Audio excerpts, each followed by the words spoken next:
Hello everyone, welcome to my channel chem champion. तो आज की इस वीडियो में हम लोग कंडक्टेंस के एप्लीकेशन के बारे में पढ़ने वाले हैं। अगर आप लोग पहली बार मेरे चैनल पर विजिट कर रहे हैं तो एक बार प्लीज़ जा कर के प्रीवियस वीडियोज़ को ज़रूर देखिए। ये वीडियोज़ अगर अच्छे लगे आपको तो चैनल को लाइक शेयर और सब्सक्राइब कर दीजिए। इसके पहले वाले वीडियो में हमने कंडक्टेंस का डिटेल स्टडी कर लिया है, स्पेसिफिक कंडक्टेंस के बारे में पढ़ा है, इक्विवेलेंट कंडक्टेंस, मोलर कंडक्टेंस। अब हम उसके एप्लीकेशन के पार्ट पे आते हैं। तो सबसे पहला जो एप्लीकेशन होता है कंडक्टेंस मेजरमेंट का, कि किसी भी वीक इलेक्ट्रोलाइट के हम डिग्री ऑफ डिसोसिएशन को कैलकुलेट कर सकते हैं। स्ट्रॉन्ग इलेक्ट्रोलाइट 100% डिसोसिएट होता है, तो वीक इलेक्ट्रोलाइट के डिग्री ऑफ डिसोसिएशन को कैलकुलेट कर सकते हैं। फार्मूला क्या होता है? Alpha means degree of dissociation is equal to molar conductance, ionic molar conductance at any instant, ठीक है, और molar conductance at infinite dilution. मतलब ये देखिए जो कर्व होता है कोलराउस लॉ में, तो ये एक्चुअली वीक इलेक्ट्रोलाइट का कर्व होता है। तो जब कंडक्टेंस जीरो होता है तो ये कर्व ऊपर की तरफ जाता है, ये मैच नहीं करता है, यहाँ पे मर्ज नहीं करता है इस पर, ठीक है। तो इसलिए हमें वीक इलेक्ट्रोलाइट का कितना परसेंट, मान लो यहाँ पे पूछ लिया कि यहाँ पर कितना डिसोसिएट हुआ है, ठीक है, तो ये हम इस फार्मूले से कैलकुलेट कर सकते हैं। क्लियर है? चलिए एक एग्जाम्पल की हेल्प से इसको हम समझते हैं और डिटेल में। तो क्वेश्चन है कि molar conductance of 0.1 molar solution of acetic acid was found to be 16.30, इतना दिया है। At 25 degree centigrade the molar ionic conductance of hydrogen और एसिटेट आयन का दिया है एट इनफाइनाइट डाइल्यूशन, ठीक है, respectively. At the same temperature what percentage of acetic acid is dissociated at this concentration, ठीक है। देखिए हाइड्रोजन आयन और एसिटेट आयन का molar conductance at infinite dilution दिया है, तो मोलर कंडक्टेंस एसिटिक एसिड का हमने निकाल लिया यहाँ से, क्लियर है। और molar conductance at 25 degree centigrade ये दिया है, ठीक है। तो आपको degree of dissociation alpha is equal to lambda m by lambda m 0, ठीक है। तो ये आप सॉल्व करोगे तो 0.04172 आएगा। तो 4.1% ये डिसोसिएट हुआ इलेक्ट्रोलाइट, क्लियर है। तो पहला एप्लीकेशन आप लोगों को ये था कि वीक इलेक्ट्रोलाइट के डिग्री ऑफ डिसोसिएशन को आप इजीली कैलकुलेट कर सकते हो। दूसरा एप्लीकेशन है कि हम आयनिक प्रोडक्ट ऑफ वाटर को कैलकुलेट कर सकते हैं, ठीक है। तो आयनिक प्रोडक्ट ऑफ वाटर क्या होता है?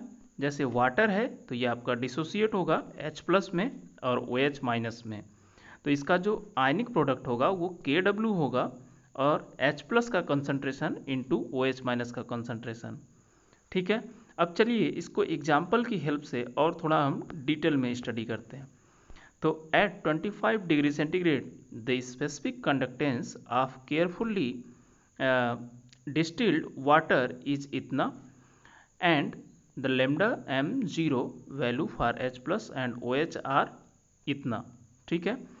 So assuming that lambda m differs very little from lambda m0, calculate the ionic product of water at 25 degree centigrade, clear है। तो देखिए आपको KW निकालना है जो कि concentration of H+ into OH- के इक्वल होता है। तो सपोज कर लीजिए आप कि कंसंट्रेशन H+ और OH- का C है, तो ये C² होगा KW। अब हमको C चाहिए, तो आप थोड़ा सा फार्मूले को रिमेंबर करिए कि C कहाँ मिलता है। एक रिलेशन होता है मोलर कंडक्टेंस का स्पेसिफिक कंडक्टेंस का के साथ, कि molar conductance lambda is equal to होता है K/C, क्लियर है। तो C आपको यहाँ से मिल सकता है। स्पेसिफिक कंडक्टेंस ये दिया हुआ है, ठीक है। आपको देखिए कोई भी आप क्वेश्चन कर रहे हो उसका अप्रोच आपको बहुत मैटर करता है, कैसे आप सॉल्व कर रहे हो। तो स्पेसिफिक कंडक्टेंस आपको दिया है, लेमडा आप निकाल सकते हो, H+ और OH- दिया हुआ है, तो C वैल्यू आपकी निकल जाएगी, क्लियर है। तो C निकल गया तो आप KW भी निकाल सकते हो, ठीक है। तो देखिए आप lambda m0 for the water के लिए निकाला तो H+ प्लस OH- ये कैलकुलेट कर लिया। तो ये लेमडा m जो आया, ये लेमडा m0 आया एक्चुअली, और ये लेमडा एम के इक्वल होगा, ठीक है। तो एट इनफाइनाइट डाइल्यूशन तो lambda m is equal to K by C, तो सी हमने यहाँ से निकाल लिया, ठीक। अब सी स्क्वायर हम इजीली कैलकुलेट कर सकते हैं। देखिए आपको थोड़ा सा यूनिट का ध्यान रखना है। तो ये जो लेमडा एम है इसका यूनिट होता है siemens metre square mole minus one, जबकि स्पेसिफिक कंडक्टेंस का होता है साइमन मीटर इनवर्स। तो ये जब कैंसिल होगा एक, ठीक है, तो ये मोल मीटर माइनस थ्री आएगा। अब इसको जब डेसीमीटर क्यूब में आपको कन्वर्ट करना होगा, तो ये आप 10⁻³ से मल्टीप्लाई करोगे यहाँ पर, ठीक है। और एक डेसीमीटर क्यूब में इसको हम 1 लीटर के इक्वल भी लिख सकते हैं। तो आप ये यूनिट का ज़रूर ध्यान रखना कि जब सी स्क्वायर कर रहे हो तो इसके यूनिट का भी स्क्वायर होगा। क्लियर है? तो ये mole square decimetre to the power -6।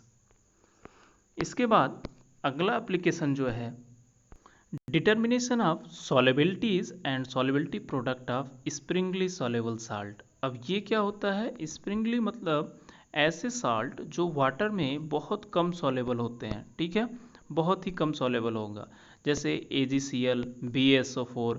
तो इनकी सॉलेबिलिटी हम किसी भी केमिकल मेथड से या कोई भी हम और मेथड यूज़ करके हम नहीं निकाल सकते हैं। तो इस वजह से क्या होता है कि हम इस सोल्यूशन का, जैसे AgCl लेते हैं, सॉल्ट है, इसका वाटर में हम एक सैचुरेटेड सोल्यूशन बना लेते हैं। सैचुरेटेड सोल्यूशन समझ रहे हैं आप क्या होता है? तो उसको बनाने के बाद हम उसके कंडक्टेंस को मेज़र करते हैं।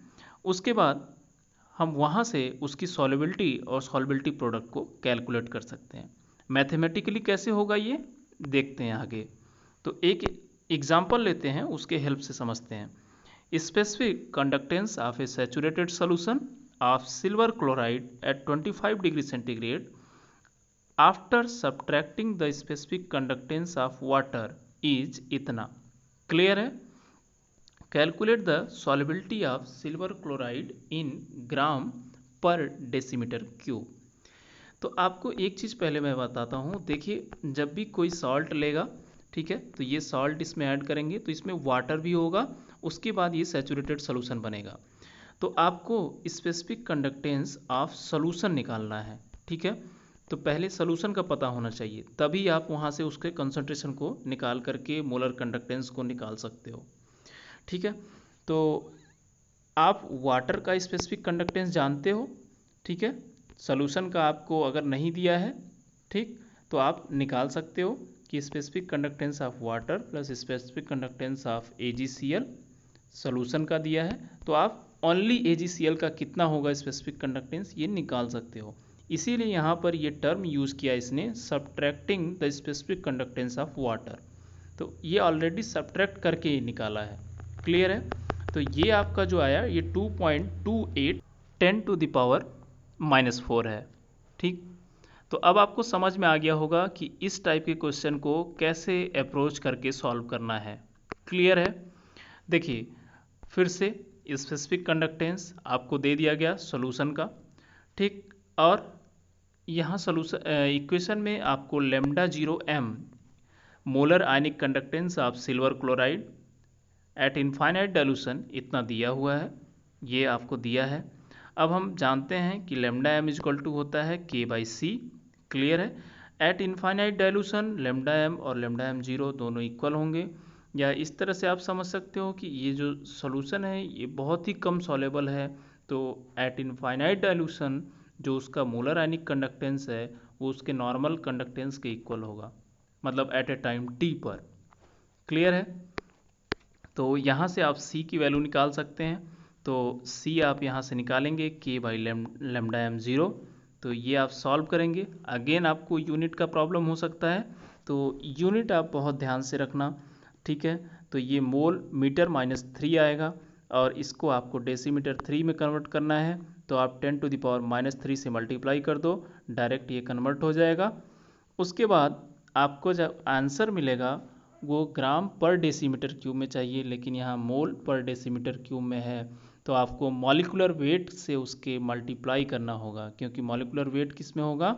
ग्राम पर डेसीमीटर, आपका डेसीमीटर क्यूब में होगा, ठीक है। तो यहाँ से आप जब मल्टीप्लाई करोगे तो ये फाइनली आपको आंसर ये मिलेगा। क्लियर है? अच्छा, अगला देखते हैं एक क्वेश्चन। देखिए अभी तो ये 1:1 इलेक्ट्रोलाइट था, अब 1:2 इलेक्ट्रोलाइट अगर है तो उसके केस में कैसे आपको सॉल्व करना है। ठीक, जैसे calcium fluoride, calculate the solubility product of the Sprüngli soluble salt calcium fluoride from the following data. तो आपको क्या दिया है कि कैल्शियम 2+ का लैम्डा 0 दिया है और फ्लोराइड माइनस का दिया है। Specific conductance of calcium fluoride saturated solution at room temperature इतना दिया है और वाटर का दिया है। क्लियर है? तो आप देखो कैल्शियम फ्लोराइड है आपके पास CaF2, तो कैल्शियम 2+ 2F- हो गया। तो सपोज अगर इसका कॉन्सेंट्रेशन C है तो इसका 2C होगा। तो अगर हम सॉल्युबिलिटी प्रोडक्ट निकालें तो ये C × 2C⁴ होगा, राइट।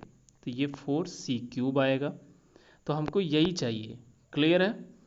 अब देखिए के specific conductance of calcium fluoride का हमको निकालना है। मैंने अभी आपको बताया ये सैचुरेटेड सोल्यूशन का दिया है और वाटर का दिया है।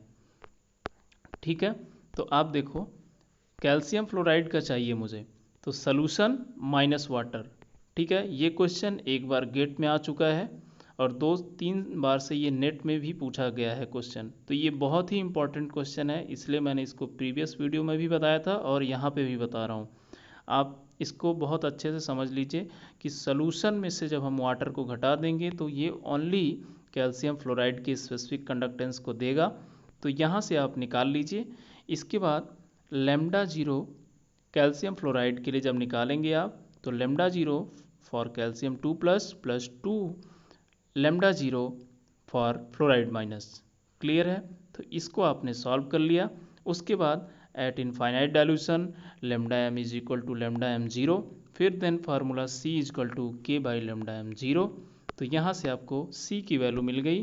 तो अगर आप एक बार C कैलकुलेट कर लिए और उसका यूनिट आपने ध्यान रखना है कि 10 मोल मीटर -3 है तो इसको डेसीमीटर क्यूब में करना है, तो आप इस तरह से कर सकते हो। फिर KSP आप निकाल लोगे ये सॉल्व करके।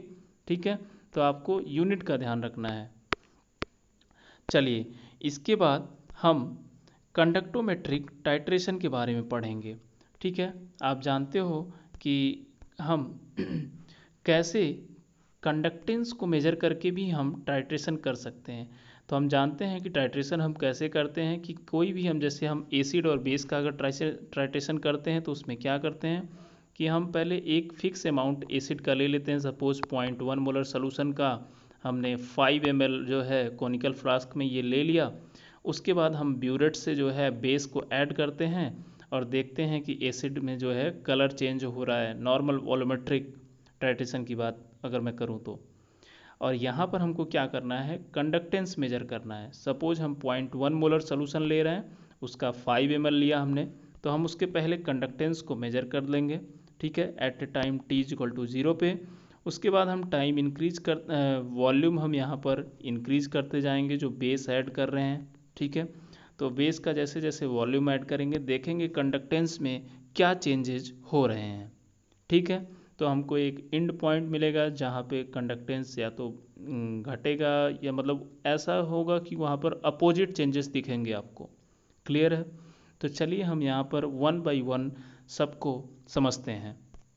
तो सबसे पहले आपको जो है स्ट्रॉन्ग एसिड और स्ट्रॉन्ग बेस के साथ हम देखेंगे। तो स्ट्रॉन्ग एसिड हमारा कॉनिकल फ्लास्क में होगा। ठीक है, मतलब 5 ml होगा, सपोज इसका अमाउंट फिक्स कर दिया हमने। अब स्ट्रॉन्ग बेस हम इसमें यहाँ पर ऐड करेंगे, ऐड करते जाएंगे। तो क्या होगा जब हमारे पास HCl है केवल तो उसका कुछ कंडक्टेंस होगा। आइए इसको ग्राफ से समझते हैं।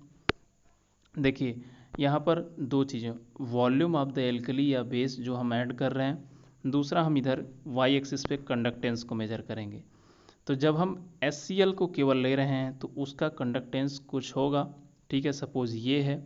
उसके बाद जैसे जैसे हम NaOH को ऐड कर रहे हैं तो NaOH क्या करेगा कि ये Na+H+ को रिप्लेस करेगा।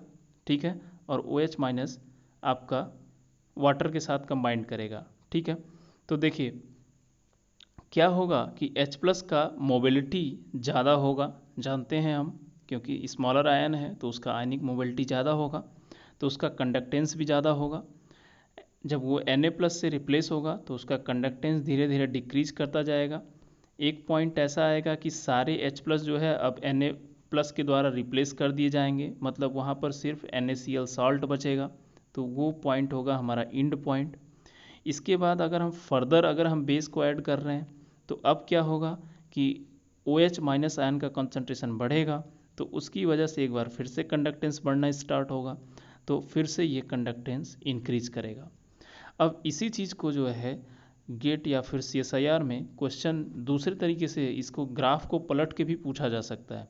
सपोज जैसे ये देखिए, आप इधर कर दिया, आपको x एक्सिस पे दे दिया कंडक्टेंस, y पे दे दिया आपको वॉल्यूम ऑफ बेस। अब आप क्या करोगे? आपको कुछ नहीं करना है, आप जस्ट इसको मूव कर लो। आप देखो कि इधर कंडक्टेंस है, मतलब यहाँ पर हमारा H+ आयन है जिसका कंडक्टेंस ज़्यादा होगा। अब जैसे जैसे हम NaOH ऐड करेंगे तो वो NaCl बनना स्टार्ट होगा, मतलब Na+ उसको रिप्लेस करेगा, मतलब कंडक्टेंस सबसे पहले घटेगा, ठीक है। फिर एक इंड पॉइंट मिलेगा, उसके बाद फिर से ये इंक्रीज करना स्टार्ट होगा। क्लियर है? तो जस्ट आपको ये ध्यान रखना है कॉन्सेप्ट क्या लग रहा है, उस पर आप फोकस करिए। ग्राफ आप कैसे भी दे रहा हो आप कर ले जाओगे, ठीक है। अगले ग्राफ की तरफ देखते हैं।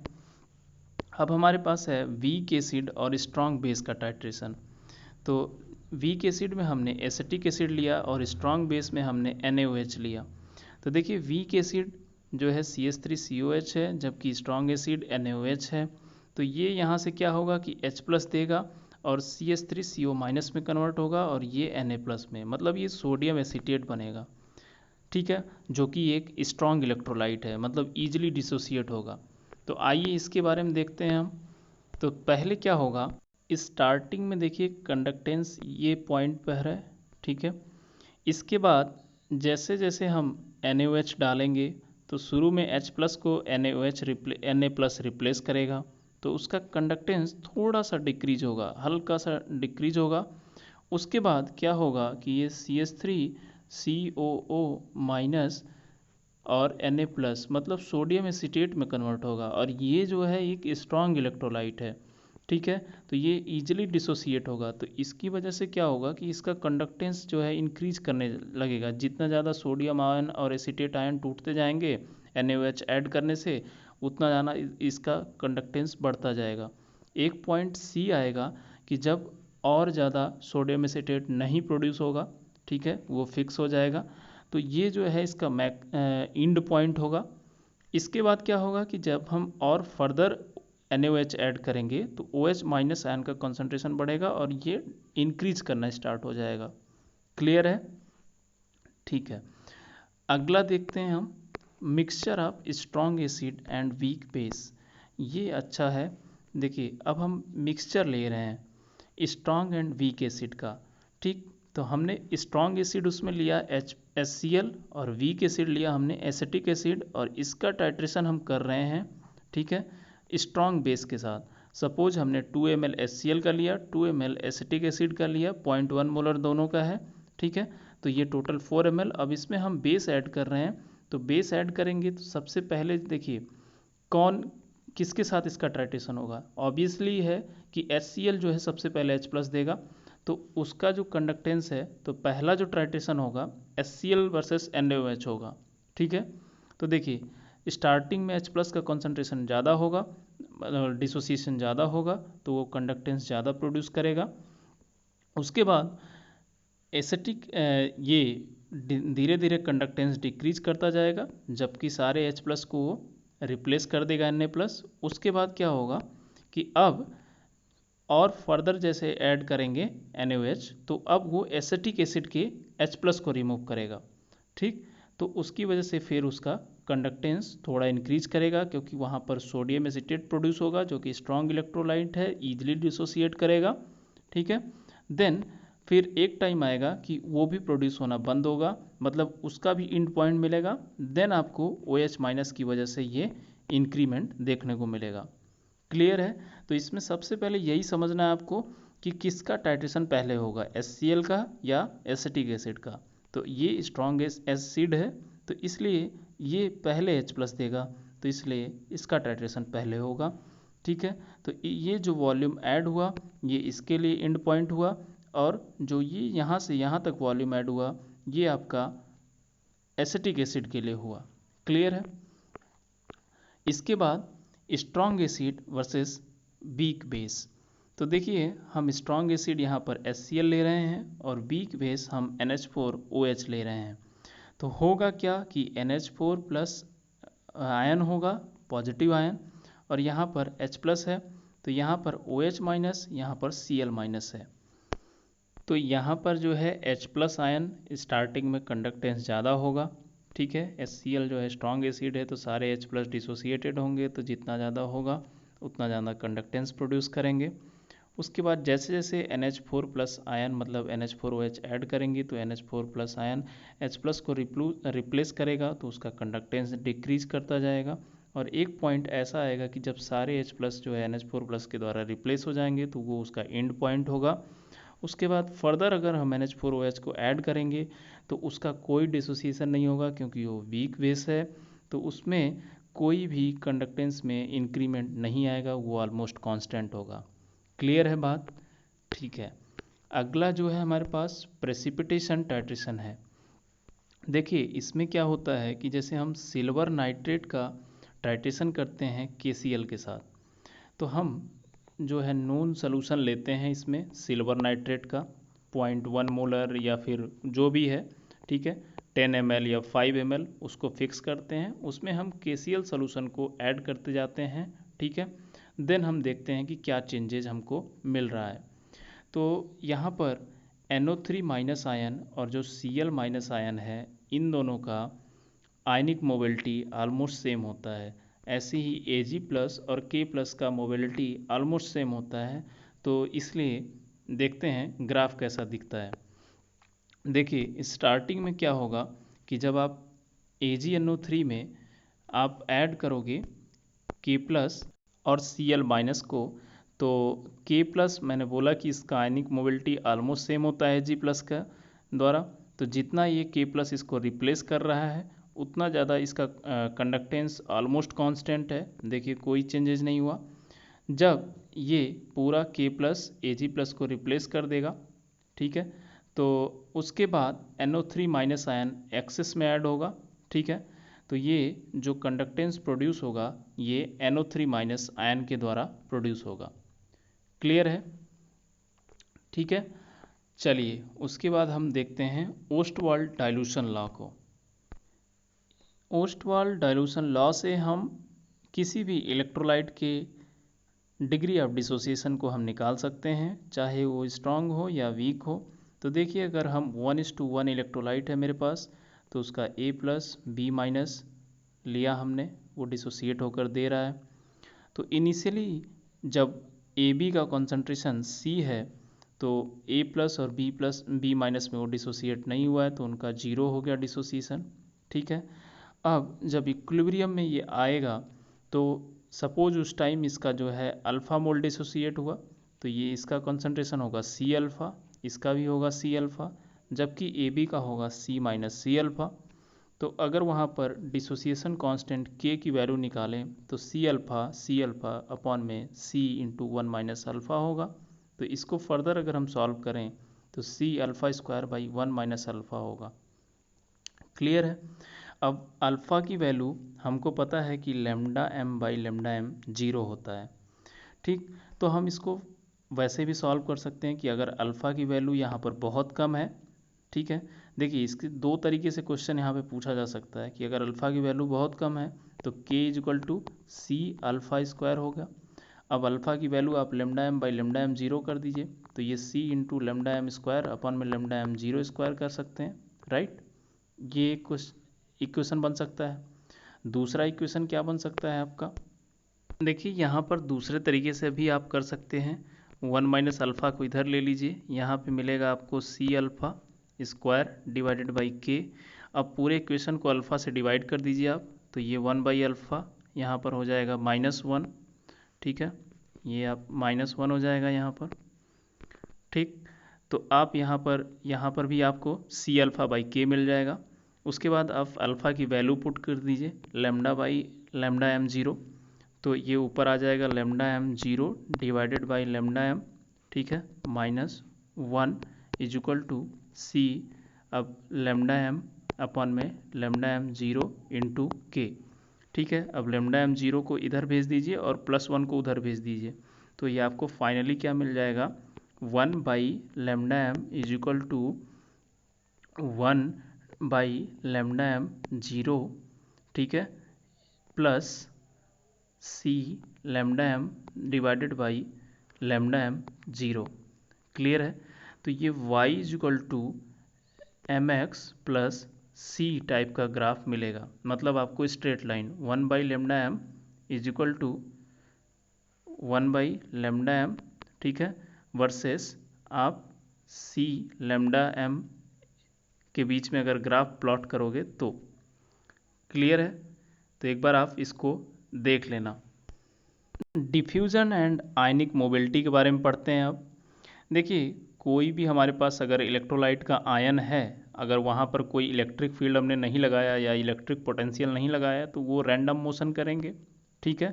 तो रैंडम मोशन की वजह से क्या होगा कि उनके बीच में कोई कंसंट्रेशन डिफरेंस आएगा, जिसकी वजह से वो क्या होगा कि आयन का डिफ्यूज़न होगा।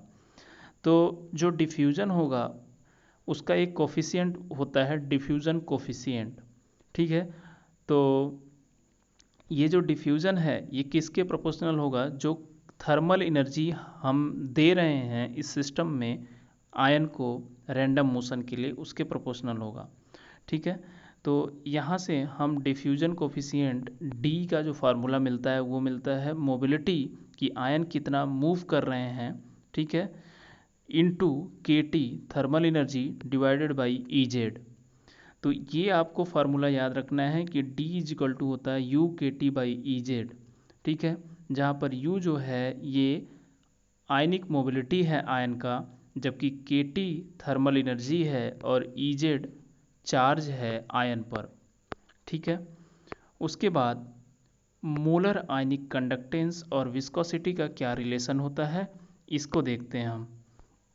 देखिए, कोई भी आयन अगर प्रेजेंट है किसी भी इलेक्ट्रोलाइट का, अगर उसमें हम इलेक्ट्रिक फील्ड ई लगा रहे हैं, तो अगर वो आयन मूव कर रहा है तो लिक्विड के जो लेयर होते हैं वो उसको अपोज करते हैं। तो ये जो फ्रिक्शनल फोर्स लगता है आयन पर लिक्विड के द्वारा जो अपोज किया जाता है वो होता है 6 पाई ईटा आर वी, ठीक है।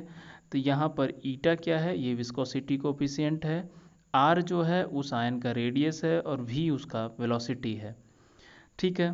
तो यहाँ पर हम इस आयन के मूवमेंट तभी होगा जब इक्विलिब्रियम कंडीशन, मतलब होगा कि जब हम ये जो आयन पर चार्ज है और जो इलेक्ट्रिक फोर्स लगा रहे हैं ये फ्रिक्शनल फोर्स के इक्वल होगा, ठीक है। तो मतलब इलेक्ट्रिक फील्ड E इंटू जो चार्ज है Z इंटू ई, मतलब ये जो फोर्स है इलेक्ट्रिक फोर्स, ये इक्वल होगा आपका जो फोर्स लगाया जा रहा है, अपोज किया जा रहा है विस्कोसिटी के द्वारा लिक्विड के, तो ये इक्वल होगा। तो यहाँ से मोबिलिटी जो होगा, मोबिलिटी बराबर क्या होता है, स्पीड अपॉन पोटेंशियल ग्रेडियंट, तो v बाई ई, ये हो गया हमारा। तो हम v बाई ई की जगह पर हम ये लिख सकते हैं, वेलोसिटी की जगह पर हम ये लिख सकते हैं, और ई से कैंसिल होगा। तो हमको जो मोबिलिटी का फार्मूला मिलेगा वो जेड ई अपॉन में 6 पाई ईटा आर मिलेगा, ठीक है।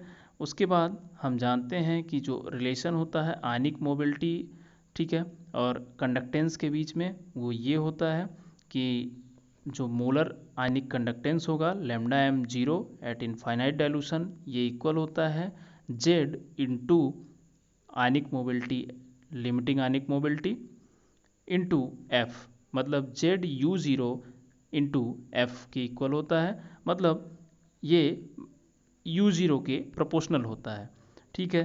तो हम इसकी जगह पर u की जगह पर हम लेमडा एम ज़ीरो लिख सकते हैं।